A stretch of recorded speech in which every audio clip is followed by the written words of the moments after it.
Hey, y'all. I want to talk to you today about a churchism that's been around a long time, kind of as a cliche. Now, remember, a churchism we've defined as something that is either completely untrue or maybe just a half truth about the church that we've come to believe. And today's churchism is what's called the 7 words that can kill a church. And those words are, we've never done it that way before. We've never done it that way before.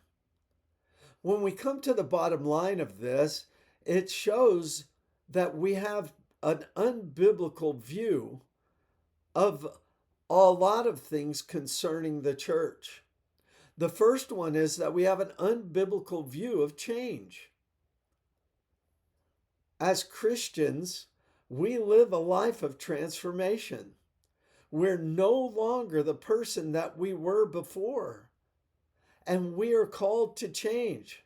If anyone is in Christ, Paul says, he is a new creation. The old is passed away and the new is come.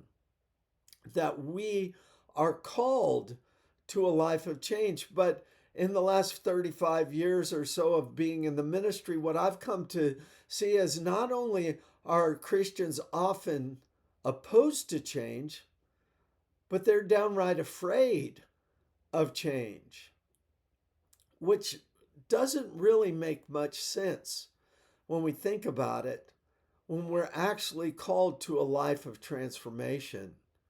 Our life shouldn't be the same that it is yesterday. And why that shouldn't translate over to the church, it doesn't make any sense.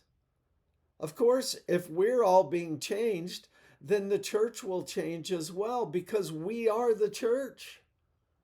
Now, I understand that there is a fear that if we change anything, then that means we just throw everything out. We throw the baby out with the bathwater and everything changes and nothing matters. Well, that's not necessarily the case. We understand that there are some things that cannot change. The gospel cannot change. Our view of God cannot change. The Bible will not change. But what song we sing on Sunday morning, that can change. Whether we sit in pews or chairs, those things can change. Many of the things that the Bible doesn't address, we become very, very attached to. And we end up with an unbiblical view of change. Well, if we go from pews to chairs, then we're just completely throwing out our doctrine. Well, no, we're not. We cannot go there. Change is actually part of the Christian life. And part of this is because we have an unbiblical view of the purpose of the church. The church is not there for your comfort or entertainment. The church is there to glorify, serve, obey, worship, and follow God. Not for our comfort.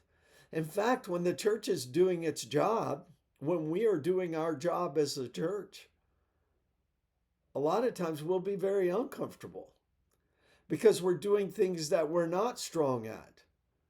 We're accomplishing things that are beyond our resources and our strength. We're taking steps of faith that we can't see the outcome. And all of those things make us uncomfortable. But that's part of being the church. And that's part of change within the church. But finally, it means if we're opposed to change, it means that oftentimes we have an unbiblical view of God Himself. God does not exist for us. We exist for Him. God doesn't need to change. God is completely self-sufficient and complete and whole, pure and righteous. He has need of nothing. We are not God. and we are not pure and righteous and holy, and we have plenty about our lives that need to change. If we truly have a biblical view of God, then not only will we not be opposed to change within our lives and within the church, but we'll actually be pursuing change within our life and within the church. Because we'll see that each one of those changes that God creates in our lives, as he takes away the old and makes the new, each one of those changes brings us closer to the person that God created us to be in the first place. Don't be afraid of change. Understand and realize the things that cannot change, but the rest, don't be afraid of it. Embrace it, encourage it, and allow God to transform your life. And then allow God to transform your church into what He created it to be in the first place. And when you do, you'll be a lot happier, more fulfilled, and you'll find out that God has so much more change in store for you as you walk with Him. Trust Him in this. God bless you.